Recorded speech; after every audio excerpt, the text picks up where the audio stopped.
Welcome to the Human Capital Innovations Podcast, your go-to source for personal, professional, and organizational growth and development. We hope you tune in often for all things people management, organizational development and change, organizational leadership, and social impact related. Maximize your personal and organizational potential with Human Capital Innovations Podcast.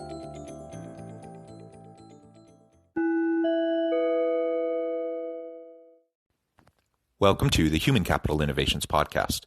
In this HCI podcast episode, I talk with Jason Sweeting about helping people to believe in themselves no matter what they are facing.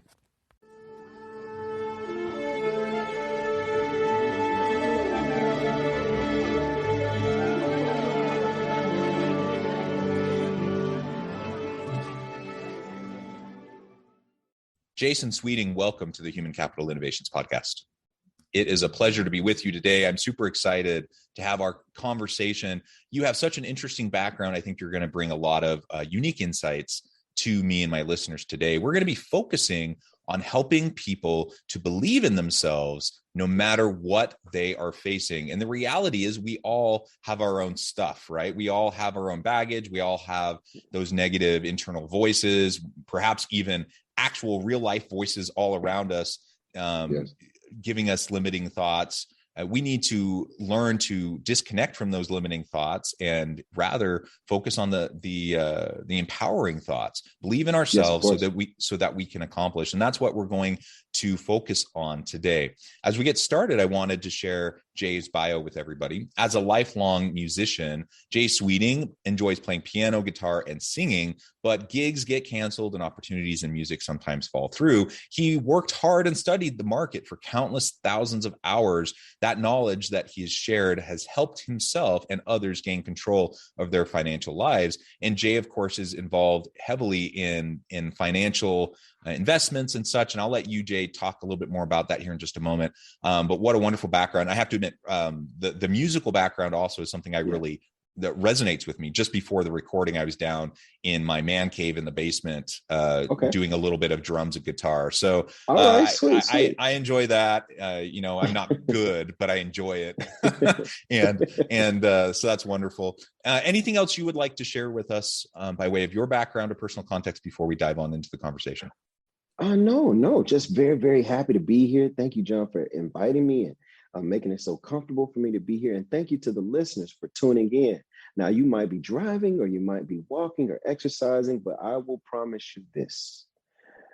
Get ready, because we're going to talk about leadership in a way that you've never heard before, but something that's so empowering and so insightful that I believe that it's going to make your life go from one level to the next. So you're on the right podcast today. Let's get it. Wonderful. Well, maybe we can start and you can tell us a little bit about how you got to where you're at. As I read in the bio, you have a bit of a musical background, but you're heavily involved in financial work. And just in the pre-interview, we were talking about some of the cool stuff you're doing with coding, new algorithms and things like that. How did you get to, focusing on financial investments and also helping and empowering people to take control over their lives? That's a great question. I think what did it for me was being broke. That typically does it.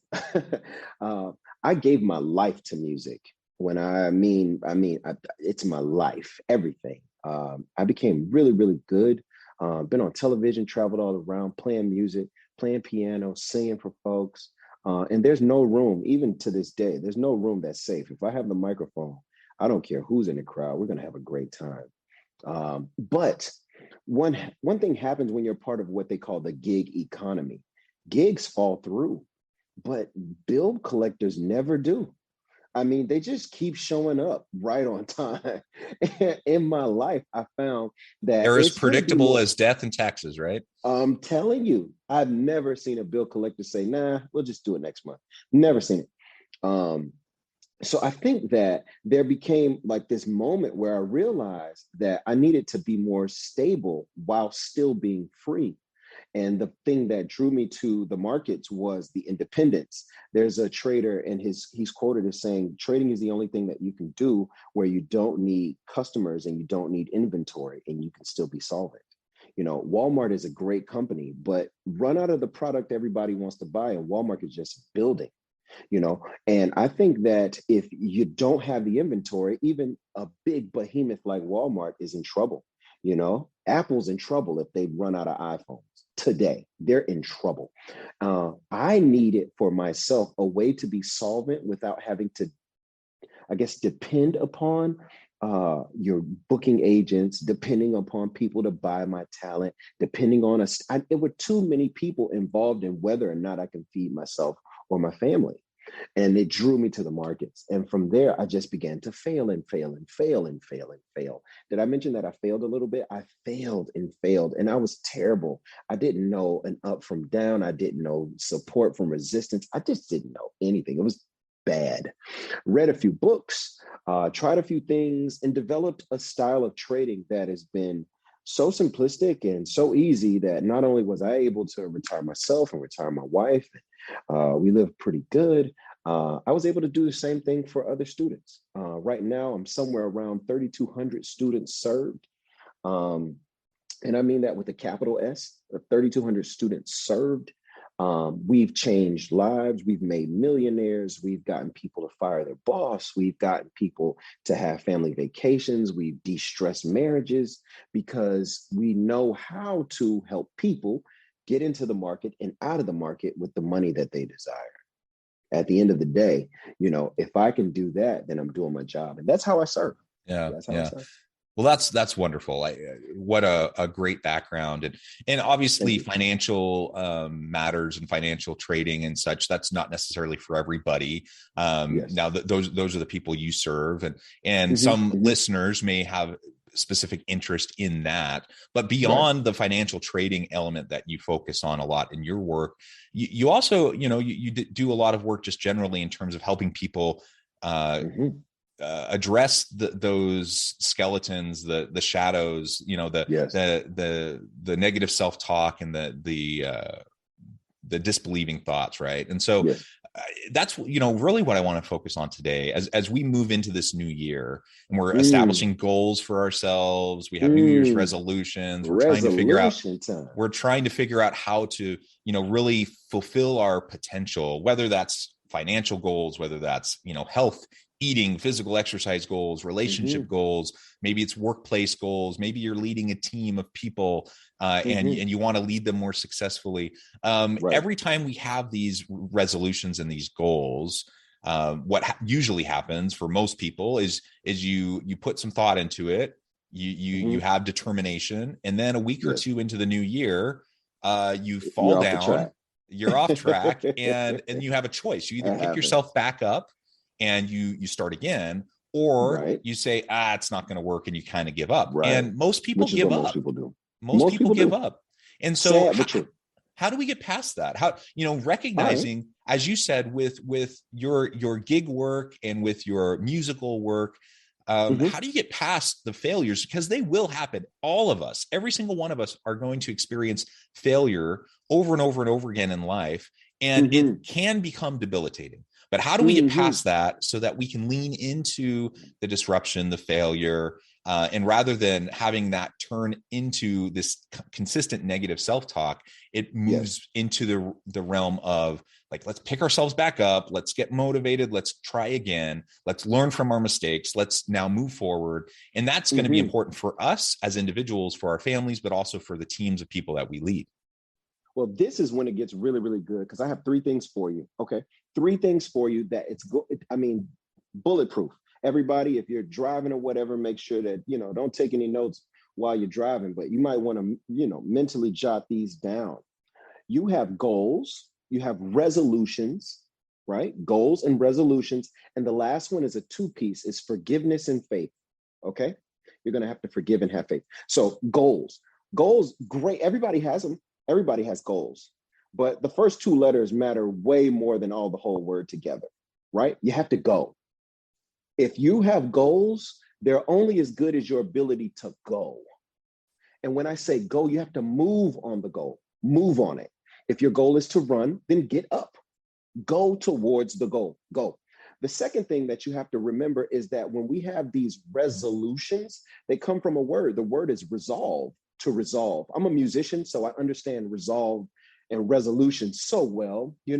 We have, everybody wants to get resolved. For the land of the free. Watch this, everybody. I'm going to bother you. And the home of the. You guys are like, just say it already. Resolve it. Brave, right? That brings it back together to resolve. Now, resolutions don't happen in the mind of men. They happen in the heart of men. They happen in the soul of men. They happen where men aren't seen, to be resolved. So let's talk about what's going on, because your goals is what everybody can see. It's what you're going after, right? Hey, I want to lose weight, so I went to the gym. That's, everybody can see that. But we don't know by what you go after where your resolution lies, because you have to resolve things inside. If you've ever been to a funeral, one thing you might see is the reading of resolutions. And what they say is, be it resolved that on this day, this person passed away. Be it resolved, be it resolved. There's so many resolutions that happen because of the finality of leaving the earth. I think that people have lots of goals, but few resolutions. And they have to not happen on pen and paper or on your to-do list on your cell phone, but they have to happen in your heart, in your soul, and in your spirit, in the part of you that no one can see. You have to resolve to yourself that not only am I going to run, because that's a goal, that's me going, but what I am going to do is have a greater reason for running. Now, resolutions, because that's point number 2. I'm getting to faith in a minute, but resolutions, they have to come from outside of you to work in you. The reason why I work as hard as I do is because I have a wife and children depending on me. My resolution was birthed because of my want or desire to improve the lives of the people around me. Listen to me, everybody. You will not have a resolution if it is dependent upon you. Even Jesus, my greatest leader ever, and maybe somebody else's faith, it goes another way, and this is no hit on your faith. I can only talk out of my experience. And I know John, his faith just went, oh God, here it goes. But let's not get crazy religious. Let's just talk about leadership. We can talk about leadership. Presidents, pastors, social leaders, their cause and their conviction comes from their desire to make somebody else better because of their own existence. You will not find a resolution inside of yourself. You will find it by serving somebody else. That's the best ones you're ever going to find. You know why you want to lose weight? You want to lose weight because it'll lower your cholesterol. Why do you want your cholesterol lower? Because you want to walk your daughter down the aisle. Yeah. That's the why. That's the resolution. It's there. It's walking the daughter down the aisle. It's seeing the grandkids' graduation. It's being able to travel or surf, or it's being able to have some fun with your spouse, or being able to actually enjoy shopping. When you go out, you don't want to buy the clothes that are too tight. You want to buy the nice clothes that fit you well. Well, that's you want to look good for the event coming up. Well, you want to impress this. It's outside of you that you will find your resolutions.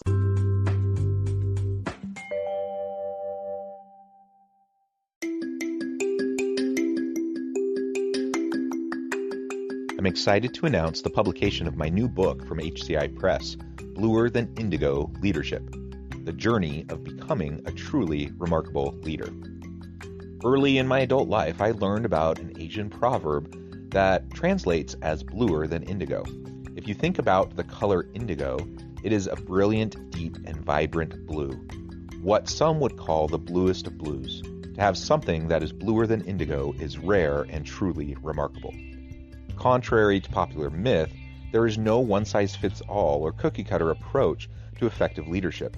There's no silver bullet, no secret sauce, no go-to model that will solve all of our problems.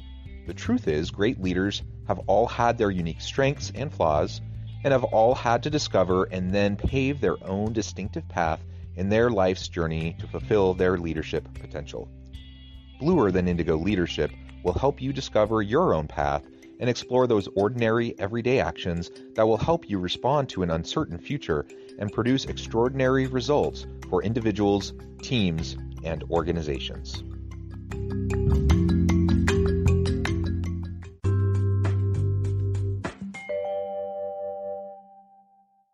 I'm sorry. before we go to the last point, Jay, Mm-hmm.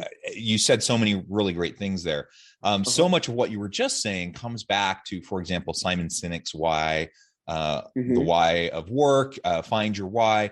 I think that's Mm-hmm. so very important. And in my mind, as you were saying that, I'm thinking we have like these intrinsic versus extrinsic factors, Of course. right? In order for us to stay motivated, to Mm-hmm. be resilient in the face of failure, in the face of setbacks and struggles and the inevitable frustrations that we all Yes. experience in all Yes. aspects of our lives. Like I Yes. don't care if you're talking about like relationships with friends, there's ups and downs. If you have a marriage, no matter how strong your marriage is, there's going to be ups and downs, right? Of course. Of In course. the workplace, with your career, learning an instrument, whatever thing you're talking about, there are going to be setbacks. That's inevitable. And so Mm-hmm. having the resilience to be able to deal with those setbacks, that largely is built upon that larger why that in one Yes. sense is external to yourself, like you were just saying. But another way of framing that is in terms of the intrinsic motivation that is maybe motivated by something outside yourself, but it comes from within as well, right? And so Right. it's this kind of interesting way of understanding the dual role of what motivates us. And I think that's cool. That's if very I'm cool. only motivated Yes. by more stuff, right? That is more hollow than a why, a purpose, a meaning, a motivation that's built That's way more upon, hollow. Way more for hollow. example, And you'll fail every time. my And you'll family, fail every right? time. Like you said. You'll fail So every time. and I think I listeners know I'm a scholar practitioner. I'm a professor. I do Mm-hmm. consulting work and things like this podcast on the side. Going through a PhD program, that's an example, I think, of something that just takes a lot of resilience. It PhD does. programs suck. They take a really long time. You have to deal with lots of politics. Academia is a strange beast. It's just, going through and navigating all of that's really hard. And most people who start PhD programs never finish. Why don't they ever finish? Well, there's 1,000 reasons why people may not finish, but be able to get through it is really challenging. And when I talk to people that say they want to go on for a PhD, get their doctorate, I always start with, well, why? Why are you doing it? Are you doing it so you can get those letters behind your name? If that's your why, most of those people never finish. Some of them do, but most of them never do. If your why is that's the career that's going to give me meaning, fulfillment, and purpose, to be a professor, for example, or to do research that has meaning to society, or because I want to provide a meaning, a really great stability and be able to take care of my family. Right. If that's your why, that has way more sustainability and staying power in your life. So when you hit the hard elements, Yes. you're willing and able to push through them. Right now, that's just one example. That's one that I've dealt with in my life. Everyone has their own thing, right? Everyone has their own struggles, trials, difficulties, and you have to find your why. And when you have that really meaningful, important why, then you are able to persevere, to be resilient, and to get past those hurdles and to move forward. So I just wanted to really highlight what you just said, because that is so hugely important. I think it's huge, but it's not the biggest thing. The biggest thing is the last point. The last point is that you have to forgive and have faith. That's a couple. So call it's 2F. You have to have goals, of course, resolutions, and then the last step is 2F. 2F is faith and forgiveness. Who do you have to forgive? You have to forgive you. On the way to where you're going, you're going to fail. Let me just tell you now, if you're going to lose 50 pounds, you're not going to eat veggies the whole way. Like you're going to mess up and have a piece of cake, right? It's not the people who fail that always get off of the horse and get out of the way of their goals or get out of the way of the resolutions. It's the people who fail and won't forgive themselves so that they can get back on the horse, get back to the goals, and get back to the resolutions. Look, let me tell you right now, hey, everybody, you know something that's true? You're a human. If you're listening, you're driving, you're walking, you're exercising, you're a human. You know what that means? That means that you're going to succeed and you're going to fail. And sometimes your successes and failures are going to be moments, breaths apart. In one conversation, you'll watch your tongue and you won't say anything negative. And then the very next conversation, you'll say something negative and you'll feel like you're being torn apart. Let me tell you what you're doing. You're growing.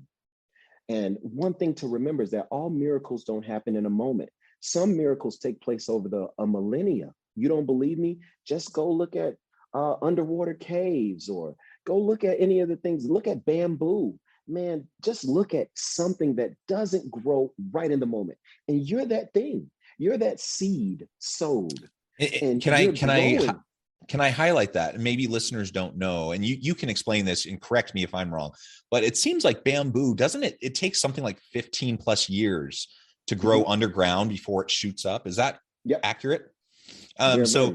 So your point is really, really important. You need to have forgiveness of yourself and those around you, because not only are you human, everyone around you is human.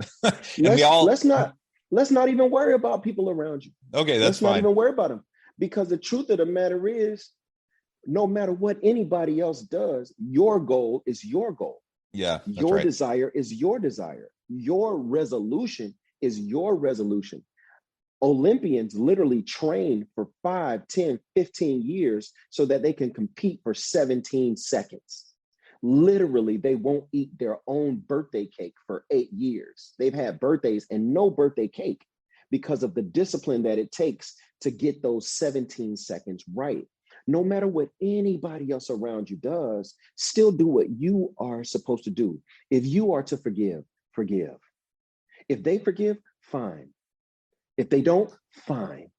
Guess what? Your job was to be more forgiving. So then you work on you. Let me tell you, a man that can control himself can control everything. A woman that can control herself can control everything. So what we're looking at right now is not just, can we have goals? Can we resolve on those goals in the deepest part of ourselves? And can we have faith and forgiveness inside of ourselves to, when we fall off the horse, get back on? But the question is, can we insulate that whole equation so that it does not matter what external things arrive? If you are to lose weight, then externally, yes, it is 4th of July. It is time for ice cream and cake. But guess what? You're here to lose weight. So externally, we pay that no attention. If your job is to become a better leader, because that's what we're here to talk about. If your job is to be a better leader, guess what? Your job is to serve. Your job is to be fearless. Your job is to be first. Your job is to have the faith. Your job is to create the goal. Your job, of course, we have to talk about KPIs and we have to talk about all of this sort of management stuff. And everybody gets that. You know, my staff of, at this point, about 18 people, you know, we all do have to get together and huddle up sometimes. But guess what? If it's time for a problem, I got to face it. And when it's time for success, everybody else gets to enjoy it. You know why? Because I'm a leader. And guess what you are today? You are a leader. Maybe you're the leader of your home. Maybe you're the leader on your job. Maybe you're the leader at your organization, where, you know, your sorority or fraternity or civic organization, whatever. But your job is to lead. Hey, and maybe you're neither of those. Maybe you're none of those. Maybe you're a kid and maybe you don't have any kids and maybe whatever, but you're leading somebody, because we are encompassed about with so many witnesses. Let me tell you, there's somebody who can't wait to see what you post next on social media.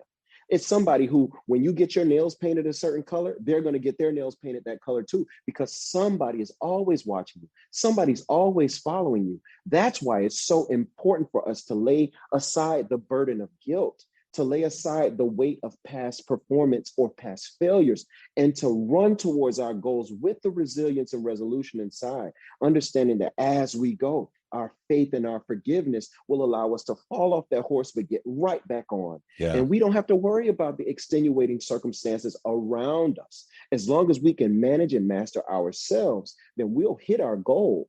Not only will we hit it, but we'll hit it so much that people will soon say, hey, how are you doing that? What are you doing? And they'll invite you to Cool Podcast so you can talk about it too. Well, yeah. And it comes down to focus. Like you were saying, yes. When you have that really foundational why in that purpose, and you can focus and you can forgive yourself for the setbacks, and you can have the faith in yourself and in that purpose, you over time you will get better, you will improve. You know, I'm practicing the guitar, I'm practicing the drums. When I first started playing the drums, it's just embarrassing, but over time, you're consistent and you just get a little bit better and a little bit better, and you get more confident. And that's the way it is in anything, in any aspect of life, no matter how much natural talent or lack thereof you may have. If you're persistent, you will get better and you will have bigger impact. And anyways, everything we've talked about today, Jay, has been so much fun. I think you've given lots of really great insights. I love your 3 elements that you're really focusing on today and sharing with me and my listeners. The time has flown by. I'm going to have to let you go here in just a minute. But before we close, I wanted to give you a chance to share with listeners how they can get connected with you, find out more about your work, your team, and then give us the final word on the topic for today. Oh, man. You can always just reach out to me. My phone number, 305-209-5375. Call me, text me. That's cool. You can find me on social.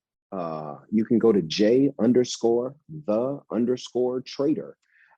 That's the letter J, then underscore trader, like Jay the Trader or Trader Joe's or whatever. You can visit tradelikeJ.com and email me, or IamJayTheTrader.com. More than anything, you have to know that I'm here with you. When it comes down to this subject, what leaders hate to feel is alone. It'll poison the leadership. Go study any great leader. Moses took millions of people from one place to another. And on the way going to where he was trying to go, there were a lot of great leadership lessons along the way. The same thing happened for Mother Teresa, a fantastic leader. The same thing happened for Gandhi, a great leader. What you have to do if you're a leader, I want you to know you're not alone. Yes, you have to blaze the trail. And yes, nobody's before you. And yes, it's scary. Sometimes everybody has a good Christmas, all because you paid them. And now you don't have a good Christmas because it's your job to pay them and was no money left afterwards. I understand. Let me tell you what leadership is a call to, though. If you are called to lead, you are called to serve. You want to know how to get higher? Get deeper into your service. You want to know how to become more popular? Become less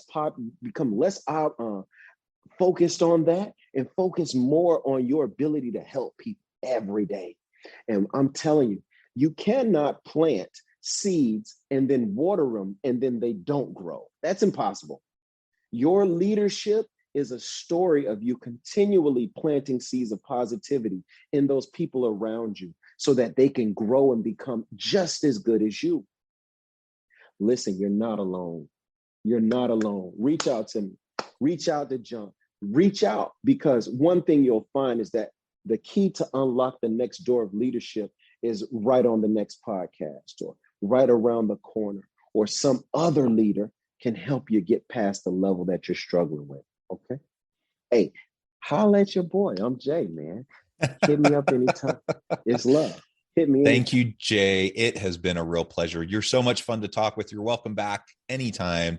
I encourage listeners to reach out, to get connected, find out more about what Jay and his team can do for you. And as always, I hope everyone can stay healthy and safe, that you can find meaning and purpose at work each and every day. And I hope you all have a great week.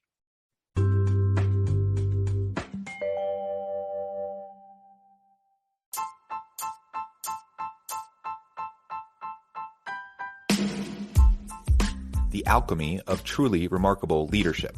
Ordinary, everyday actions that produce extraordinary results. Consider how the nature of work has shifted over the past 50 years. With increased globalization, rapid technological advancement, and the shift in economic composition, the average job of today looks very different than the average job of 50 years ago. What will the jobs and organizations of tomorrow look like? Moreover, what does this all mean for organizational leaders? What are the core competencies and capabilities of organizations and their leadership that are prepared for continued disruption and geopolitical and socioeconomic shifts? Regardless of what the future holds, increasingly, leaders need to be socially minded, data-driven, decisive, champions of talent, and disruptors of the traditional notions of leadership, teams, organizations, and work. The alchemy of truly remarkable leadership will help you to explore your own leadership competencies and capabilities and consider ways to apply and implement them into your workplace and personal life.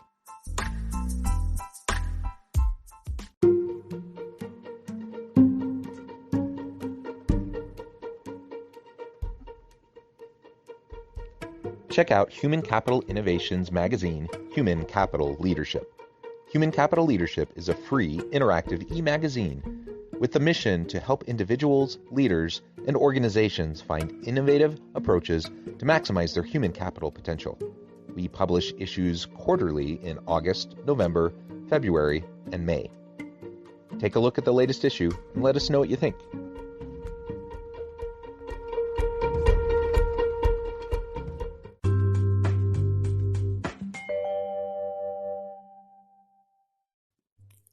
Thanks again for joining us for this episode of the Human Capital Innovations Podcast. I hope you stay healthy and safe and that you have a great week.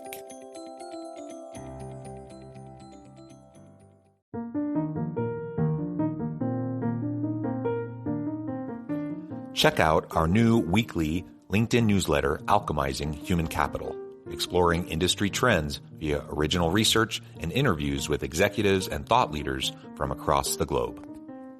We look forward to having you join us.